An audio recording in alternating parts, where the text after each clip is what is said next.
I auditioned and I got the part of DJ and I also got the part of newsreader. So that was pretty amazing. And I just got to dip my toes into the radio world and I enjoyed every waking moment of it. We unpack everything from the social sides of raising children, financial side, psychological side, this massive, really huge task of raising a human being to be an upstanding citizen. I'm the voice of many, many brands. I've done the South African Music Awards on a few occasions, Miss South Africa. I've even done the MTV Mamas when they came to South Africa. I was the live voice for that. Everything we do is impactful. We don't do anything because we're doing it. There must be a lesson in every single thing we decide to do.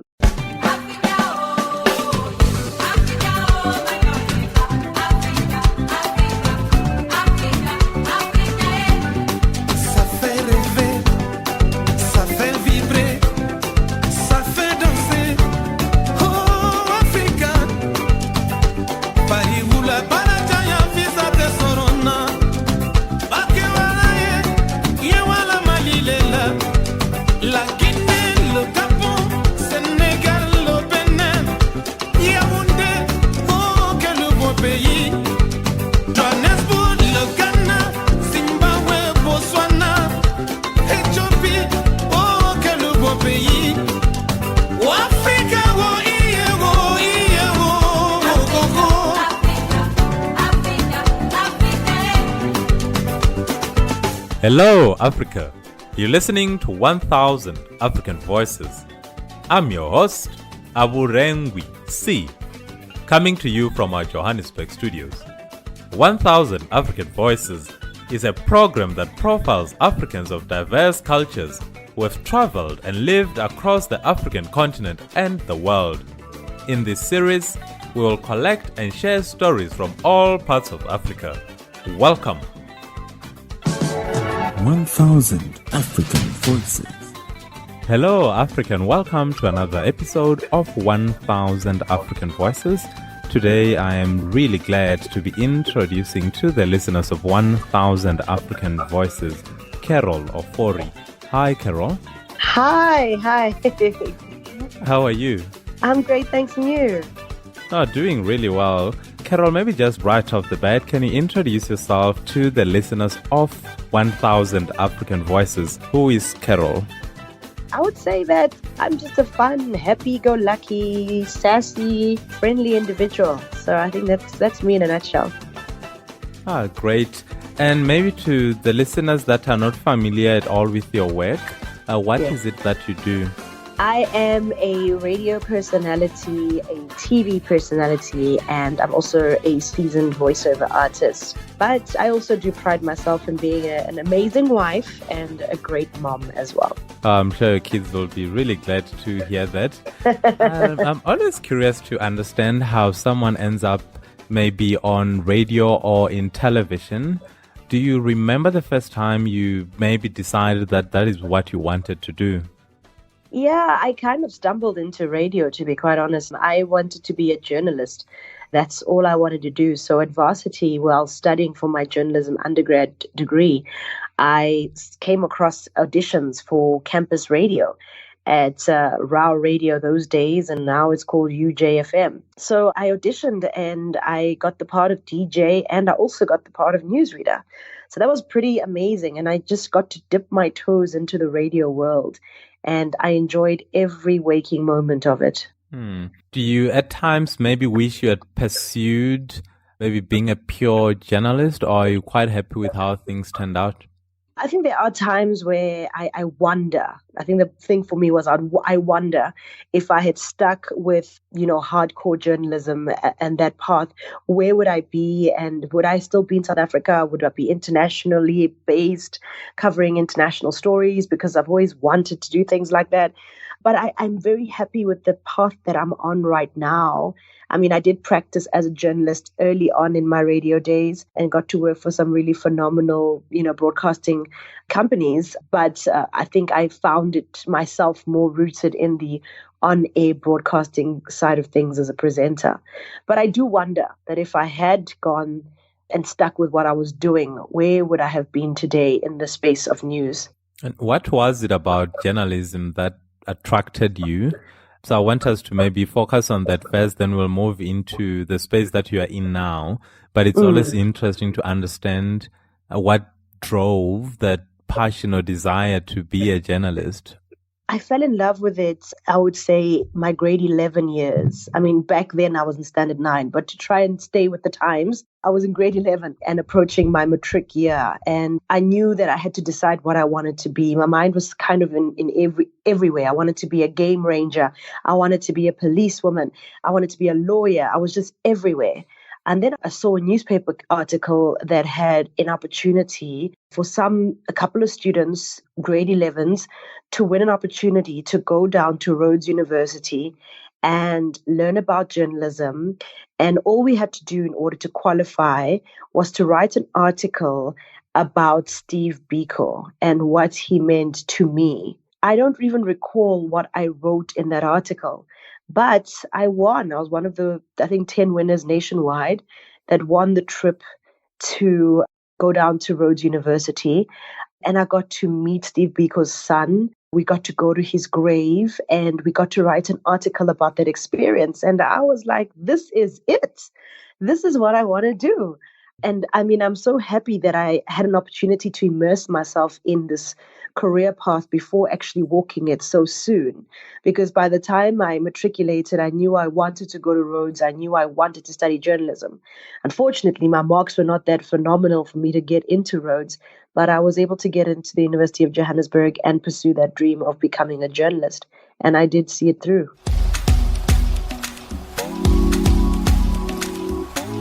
Maybe let's spend a bit of time on the journey that you've been on. So from the time when you were, I think you said Raw FM, which is now UJ FM. Yeah. Can we maybe take us through that journey, some of the milestones that you have achieved? But I'm really interested to understand how you got to where you are now so that at least our listeners can get a sense of how they can relate that to their own journey, desired or perhaps historical. Sure. I mean, the whole thing was I was doing the campus radio, obviously during, campus hours. At the time, the radio station was only broadcasting into the student center. So literally we had our highest listenership when people were buying lunch. And then, of course, the lowest listenership when people were in classes. So that was our reach. And it was exciting to be able to, communicate to our peers. But what was the real learning curve was we then went and pursued the concept of, or rather the licensing of the station. So I was part of the team that pursued the licensing of the station, and we won the license. We won a local broadcasting license that would allow us to broadcast in a certain radius outside of just where we were, which was in this cafeteria area, to actually Auckland Park and the surrounding areas. So we won that license, but unfortunately it only really got implemented because it takes years and stuff for that to happen. By the time I graduated, the year after I graduated, the license was in full effect. So that was a big milestone because I was part of the team that went to ICASA and pitched. I was part of the team that put together the document that won us that license. So that was a big, big achievement for me. And I just realized that, that's probably the foundation of my radio career as well. Suppose it taught you a lot about not only being a voice, but to understand the industry. I would imagine that when you go through a license application process, you delve deeper into the industry and how it is set up and how it functions. Absolutely. So when you say, unfortunately, the license only came into effect once you had left, what I hear is that you were part of something that is now your legacy. As much as you were not there when the license became fully fledged, you can look back at that with pride. And I'm reminded of I was listening to a podcast in the morning and they were talking about cathedrals that take centuries to build. So some take 300 years, where the bricklayers who put together the foundation die way before the cathedral is finished, but they know that in the process of building the cathedral, they are part of something big, even though they will never see the finished product. So I was sort of relating what you just said now to what I was listening to earlier. Yeah, And yeah. Carol, the work that you're doing now, can you maybe just take us through some of the shows that you host, be it on the radio, Yeah. TV, as well as your voiceover work? Yeah, sure. So currently I'm doing weekend breakfast on Radio 2000. So that's 6 to 9 a.m. Saturday and Sunday. The show is called The Weekend Favour because I'm very religious. I'm in love with Jesus and I just cannot operate outside of him. Everything that is a blessing to me, I want to attribute to his grace, his favor, his mercy. So that's why the show is called The Weekend Favour. Outside of that, I have a TV show called Raising Babies 101, which focuses on raising children between 0 and 5 years old. And that's on SABC 2. It's currently on repeat. We first shot the show in 2017. That was the first run. And we had a second rerun in 2018. And this year we're having our third rerun. And there's exciting news about prospects of a second season. So that's Raising Babies 101. I know there's repeats now, SABC 2, I think 3:30 on Saturdays. So a very enlightening show considering I'm a mom to now a 4-year-old. But when we shot the show, he was around 2. And very informative. You know, we sit down with experts. We unpack raising children between 0 and 5, as those are the most important years for children growing up. And we unpack everything from the social sides of raising children, financial side, psychological side, and just preparing parents and guardians to, this massive, really, really huge task of raising a human being to be an upstanding citizen. So that's also what I do. And then I'm also a seasoned voiceover artist, which is another part of me that I love so much. I'm the voice of many, many brands. And that also has just taught me how to use my voice to make an income. But outside of that, just, be creative with my voice, having voiced so many brands and being a part of so many things. So like I've done the South African Music Awards on a few occasions, Miss South Africa on a few occasions. I've even done the MTV Mamas when they came to South Africa. I was the live voice for that. So those are the big standout ones from a live TV perspective, but done many shows that I voiced, currently doing voice for a major cell phone network in South Africa, also for 2 major radio stations. I'm the voice of 2 major radio stations in the country and a lot of retail stores.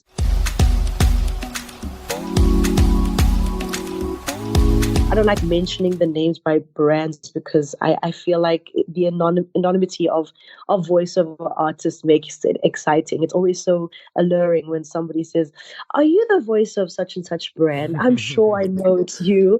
And then I feel like, "Oh, I've been bussed. I'll just, smile or whatever it is." So it's quite exciting to do that and, be able to. And that's why I love what I do. I can do all these voices and people won't know. They only pick up when I talk. Someone will say, "Wait a moment, aren't you on the radio? Wait a moment, didn't you do this TV ad? Wait a moment, I'm sure I've heard your voice before." And you can see them really puzzling, trying to figure out how do they know this voice. So I enjoy that. With Raising Babies, of course, you see me on the television, but that's a new baby. I mean, I've been in radio almost 20 years now and in voiceovers almost 20 years. So TV is a new baby for me. I've been enjoying just being that voice that people go, "I know your voice from somewhere." No, I mean, you're right in saying that part of the mystery really helps the brand. So when I think of Carol Ofori, I would imagine that when I only recognize the voice and not the face, not knowing the face helps the brand. And I'm thinking within the South African context, there's one of the TV stations, ETV. They've been around for probably over 20 years, and there's always been this voice of a guy who announces what's on the next day, and people never really know who the gentleman is, but it's alluring to recognize that voice. 100%. So yeah, I totally can relate to that.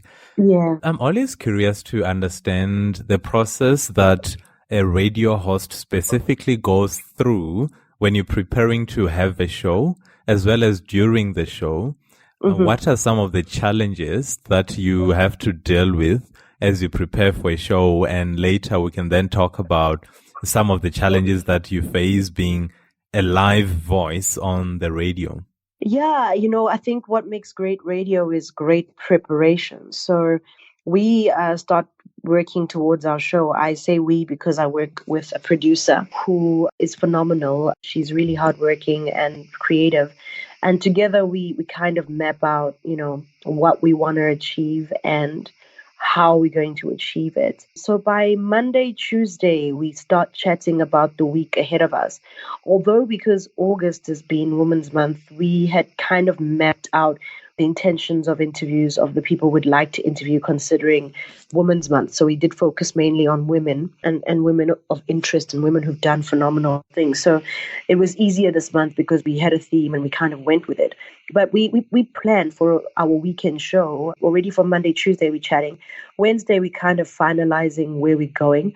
Thursday, we're putting down the documents, as in where we're going, the full documents, the scripts. When I say scripts, it's not like I take a piece of paper and read it verbatim, but basically a guideline of what duration of time do I have on what segment, because it is quite a busy show. By Thursday, the show is ready to go. So if my boss called and said, listen, Friday morning, I need you to host that show, we can do it Friday morning. It's ready to go. So Saturday, we come in a good half an hour to an hour prior to the show, just basically unpacking the show and what's coming up on the show. And then 6 a.m. Saturday morning, we are live. And by the time we are live, we are fully prepared for what we have ahead of us, and also prepared for if guests don't pitch.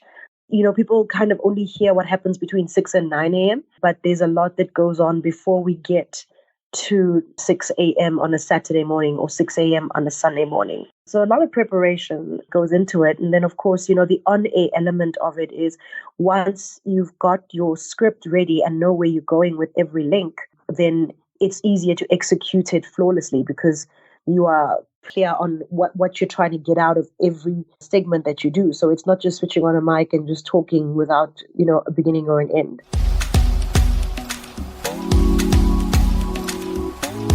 And part of the attraction to the entertainment world, and I'll continue to focus on the radio, part of the attraction is as a listener, I'll hear Carol on a Saturday morning at 6 and around 9 o'clock you're done. So I think to myself, gee, this is such a lovely job. So all I have to do is to sit down, talk for 3 hours and get paid. How you've described it now, you've really made it sound less attractive. It sounds like there's a lot more work that goes into preparing for a show. So it's not simply a matter of working for 3 hours and off you go. We'll see you in 7 days' time. Right. I mean, we just have a weekend show. So that's 2 shows of a week. And we're prepping it from Monday. And when I say prepping it, I'm not talking about just taking cuts, copy and paste. We strategically think about who we're talking to and will this really impact them at all? So everything we do is impactful. We don't do anything because we're doing it. There must be a lesson in every single thing we decide to do. So, there's a lot of thought. Sometimes my producer and I may not agree on topics to discuss. And sometimes we're seeing eye to eye and are literally just reading each other's minds. But yeah, it's a team effort. And there's a lot of hard work that goes in behind the scenes. And yeah, people think it's a 6 to 9. Literally, I walk in at 5 to 6 in the morning and switch on a mic and wah, wah, wah, wah, wah, I switch it off. And then 9 o'clock, I'm done. It doesn't work like that. There's a lot of research that my producer does, a lot of reading that I have to do after all her research. And then, then it's the confidence to deliver the product in a way that, makes sense and is intriguing. I mean, I'm keen now to explore what you've just said when it says the confidence that you need the confidence to deliver the product. So I wanted to sort of get into the mind of a radio host. When you say confidence to deliver the product, I know it sounds obvious, but I'm really interested to understand how you interpret that. So when you say confidence to deliver a product, what does that mean for you? Well, it means, you gain confidence because you know what you're talking about. So the preparation makes you confident because you know exactly what you're talking about. So, for example, it's Women's Month. If we're going to talk about women empowerment and the statistics around women who have been empowered and how they've come to that place, being well read up on the topic and well informed on the topic helps you as a presenter to deliver that information confidently. Because you must remember that your listeners only believe what you say because you believe what you say. It's very easy in radio to hear if a presenter doesn't know what they're talking about, because radio is literally what you hear. So people listen quite attentively. So if I stutter or stumble over something or reread something 3 times because I had a typo and I actually didn't read my script well enough or read the line well enough, it comes across quite loudly to your audience. Whereas on television, because you're physically on the TV, people look at your actions and can tell by your body language that you are uncomfortable and not versed in what you're talking about. Whereas with the radio side, your voice gives everything away because you'll tremble, and your regular listeners know you and will know your voice when you are assertive and in control of what you're talking about. And they'll pick up when you're not. So the confidence comes from being able to see your script, and I use the word script loosely. We only call it a script because it's a piece of paper with direction on where we're going. But it's by no means something we read verbatim like we, in a soap opera where the lines are the lines and you have to stick to them. It's a mere guideline as to where you're going with the conversation to not throw you off. So that also comes into play. And also remember that I do music radio, so we have time limits. I cannot talk for longer than 3, 4, 5 minutes at a go, because in music radio you got to keep it short and choppy and play more music, right? So those are all the challenges you have. So if you're sitting there with an interview with a person who you ask them, how are you? And they spend 3 minutes telling you how their cat and their dog and they is doing, that is like the worst thing for a music radio presenter. Because there goes your 3, 4 minutes, and then you got to go to a song, and before you know it, the hour is up. Whereas when you get, a person who you ask them how they're doing and they say, great, thanks, and you're able to get into the meat of the conversation, then you are able to do it well. So this is all the confidence I'm talking about, is if someone is going to be telling you about the cats and the dogs and the mice, that you can jump in and say, okay, that's great, but what I really want to find out from you is, with your new book, tell us more about why you decided to have this title, or whatever the case may be. So to always be in control of your show is also part of the confidence.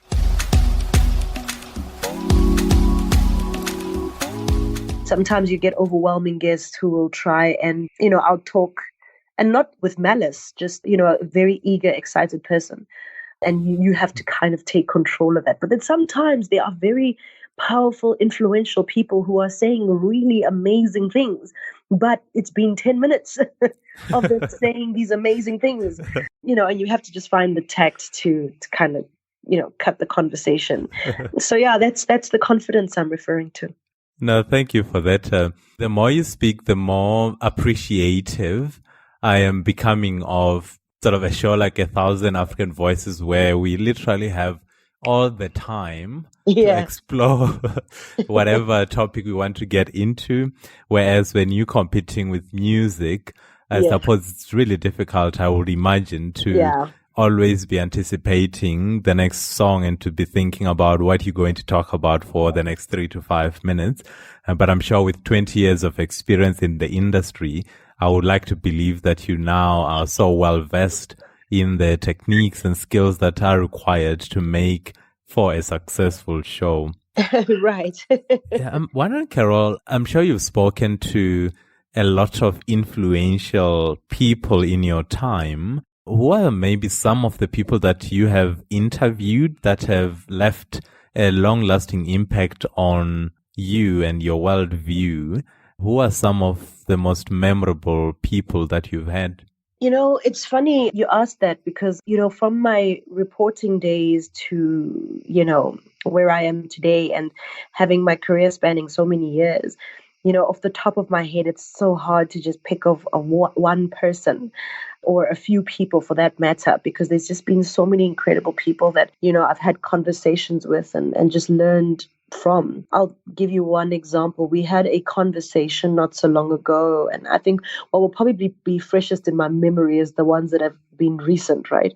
So I sat down with the actor, Silo Makengube, And he's from, popular soapy star, popular, playwright, and also done quite a few stage productions.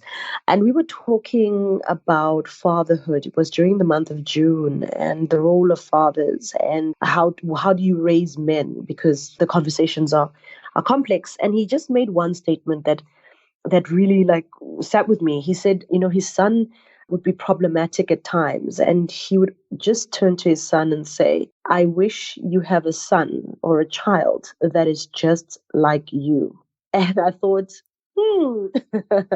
I don't want a child that's just like me. I was a real problem growing up. I was too explorative and all that. So that was really interesting how his perception of parenting was, considering the space that I'm in as a mom and raising a child. That's something that will probably, maybe a 3-year-old won't get it, but I think if you say those words to a 16 or 17-year-old, they might resonate a lot better in the idea of, keep it up. And, the possibility of you having a kid just like you is real. So that was very, very profound, very simple, but in the context to me, it was quite profound. And then just having conversations. We have a segment on my show called The Round Table.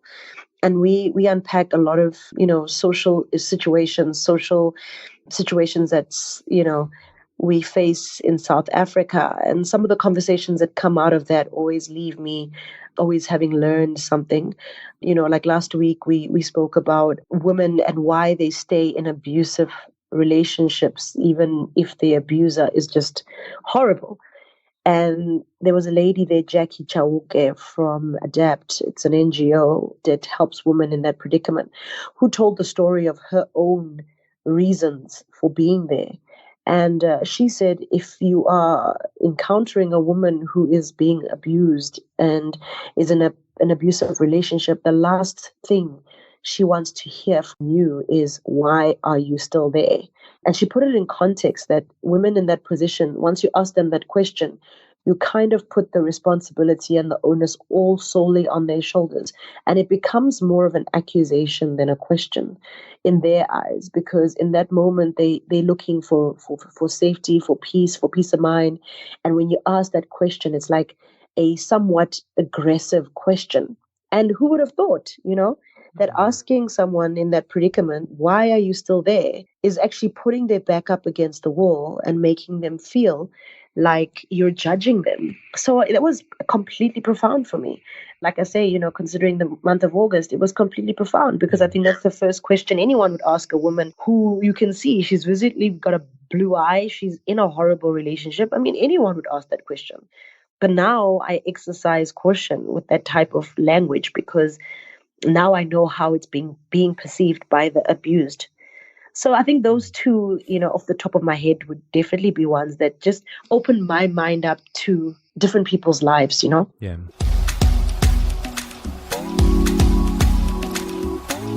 I mean, just to point out, maybe more for myself, the one thing that stands out with your responses is that the answer you giving, even though I asked for who are some of the people that you've spoken to, your responses for me are more on what was said and less on who said what was said, if that makes any sense. That's such a deep thing in my mind that it doesn't actually really matter who you're talking to. What matters is the message that's being delivered and the conversations that's being had, regardless of who that person is. That's such a powerful thing. I felt I needed to point that out. There are people who turn on your show to get information, to be educated, etc., but it means you are in that process the educator or the provider of information.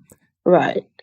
Who or what do you listen to get the information that you need to be able to do your job well? I mean, what are some of the sources of information that you access so that you can be not only a well-rounded Carol Ofori, but that you can empower your listeners so that when they turn on, they know that the information they're getting from you is not only valid, but it's accurate as well. In a roundabout way, I'm asking about maybe the radio shows that you listen to, books that you read, maybe TV programming that you follow.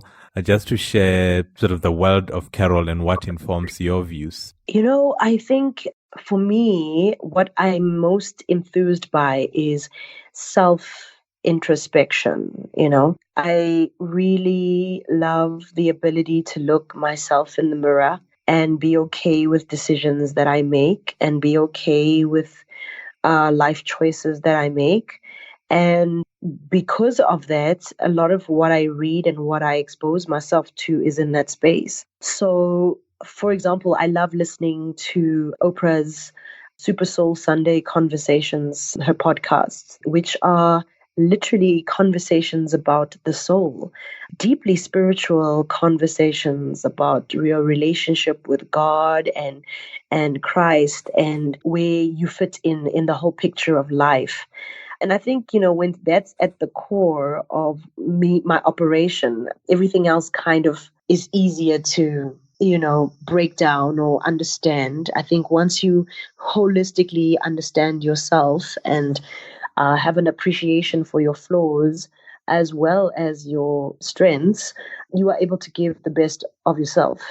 So the more I learn about how to better myself, I feel the more I learn how to better myself in my job, my career, my life as a mom, my life as a wife, and the conversations that I hear there are very profound. I also love Ianla Van Zandt. She definitely, I would say, is the queen of self-introspection. She's a big advocate for knowing yourself, for looking yourself in the mirror and acknowledging who you are with your flaws, accepting what people say are your flaws and, looking into that. So I think, bringing it back to broadcasting, I cannot do this without feedback. I love feedback. I love people telling me I'm doing something bad just as much as I love people telling me I'm doing something good. And I can only take that feedback when I know that's who I am and I know where I can work on myself. So when I get feedback, I know that it's an opportunity to do better. So I don't know if I'm answering your question, but I do find that for me, listening to podcasts that help with self introspection and self growth have helped me do better in this broadcasting space where I'm at now.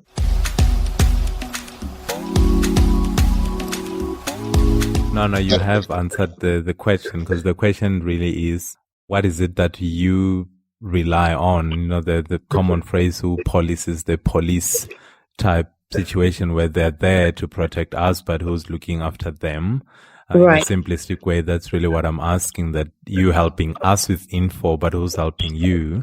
Right. So it's actually good that you then make reference to Oprah and how the podcasts that you have access to then influence you. So I actually really like the idea of self-introspection. That's such a powerful thing. And as times move on, like in 2019, as we now have less time than previously, you find that time with yourself then takes on a more significant role in your life. And those that do that well are always, in my mind, they always have an advantage over the rest of us who are always in this tailspin. So just taking a moment out and saying, can I look back at some of the choices that I've been making and how those impact my next moment? So yeah, that is quite powerful. Right. All right. I'm quite aware that I can go on for some time, but I'm also aware that I need to be respectful of your time. Perhaps before you go, Carol, those who want to have access to your content, and really I'm asking about the programs, the shows that you have, where can people hear your voice currently? And on social media as well, how can we follow you? Sure. On social media, it's at Carol Ofori on all platforms, Twitter, Instagram, Facebook. And then I also have my website, carolofori.com. I tend to blog there every now and again. So, you can check out on the blogs. And then I'm on Radio 2000 every Saturday and Sunday. That's nationwide in South Africa. I think we also stream via the SABC app, and that's Radio 2000 Saturday and Sunday between 6 and 9 a.m. And then the voiceovers, I guess you'll just hear me when you hear me. Yes, we'll definitely be on the lookout. I actually felt privileged that for 40 minutes, I got to be on this side of the conversation when on voiceovers, I'm sure we get, I don't know how long voiceovers are, a minute, 3 minutes. So to listen to you for 40 minutes has been an absolute privilege. So I'm grateful that you made the time to lend your voice to the 1000 African Voices project, where we attempt to erase the boundaries that have been artificially put in place to divide our beautiful continent. So I am grateful that you've given us the last 40 minutes. So thank you. Thank you very much. And I'm just, I'm praying for the day as Africans we can see the beauty, the power, the resilience, the uniqueness, the just unbelievableness that we are as African people, from the top of this continent to the bottom of it. And I just can't wait for the day we can see each other as brothers and sisters and love each other and unite financially, unite as a continent. And then the world will be a real interesting place, because I feel a lot of things have been done to this continent to make sure we never, ever have a merger of minds, a merger of culture, and a merger of financial and resources. And I think there's obviously a bigger reason for why that hasn't happened. I think as a continent, we are extremely powerful, and the world knows it. And I just wish as Africans, we will find a time in my lifetime, I pray, that we will see the power we have as Africans, because not only are we beautiful people, I mean, from South Africa all the way to Nigeria and beyond to Egypt and beyond, we are just such beautiful people inside out. And I can understand how humankind first started here, because we're just great. So I pray for that day. I really do. And I'm passionate and love this continent with everything in me. What a beautiful way to end this conversation. Yeah, I really couldn't have said that better. It really is what 1000 African Voices is about. That day when we stop waiting for external validation, but you look at yourself, you look at your brother, and you say, hey, I am enough, and enough is enough. I am going to take full control of my life and make a difference in this world. So yeah, Carol, thank you for those words, and hopefully our listeners will listen to that and take it to heart, so that we can collectively move our continent forward. Absolutely, absolutely. Thank you so much for your time. I really enjoyed this. It was great fun. Thank you, and take care. All right, have a good night. 1000 African Voices. You've been listening to 1000 African Voices. Please join us next time as we bring you yet another African voice. 1000 African Voices is produced by Aburengwi C. Sam Ganich is our sound engineer, with our head researcher Jones Maleka. The intro soundtrack for the show is by the legendary Salif Gator from his 1995 album Forlorn. The song you're listening to right now is by Chronix, and the title of the song is Legend. For more information, including the contact details of our guests, please visit us on our website www.1000africanvoices.com. You can also subscribe to our show on iTunes by searching for 1000 African Voices. We are also available on Stitcher. You can find us as well on Podbean. The only thing we ask of you is that you subscribe to our show by logging on to 1000africanvoices.com and click the subscribe button. That helps us grow. It helps us keep producing and bringing to you more African voices. Until next time, Kungana Africa, and take care. Being an ordinary person doing what's right. Yesterday at the football game, a little girl asked me my name. She said, sir, I've seen you before, tell me who are you? I said, I am a legend that you never heard of before. I said, I am a lion, but you never heard me roar. I am a hero that nobody celebrates.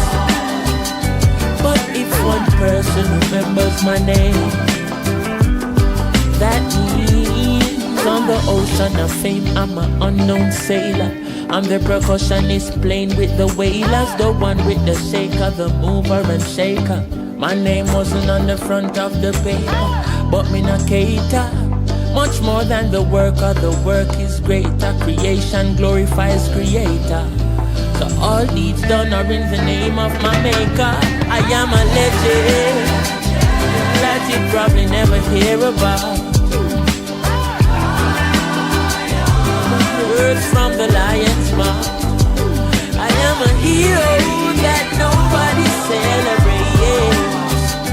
But if one person remembers my name, give praise, that means I made a change.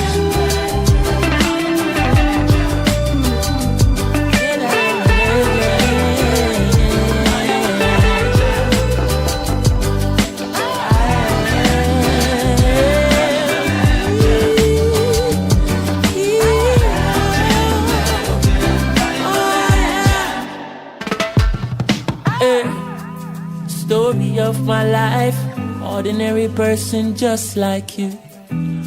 If you take a look inside, you see the great things that people do. We're out here changing lives day and night, day in, day out. BBC don't show it, CNN don't show it. He's out.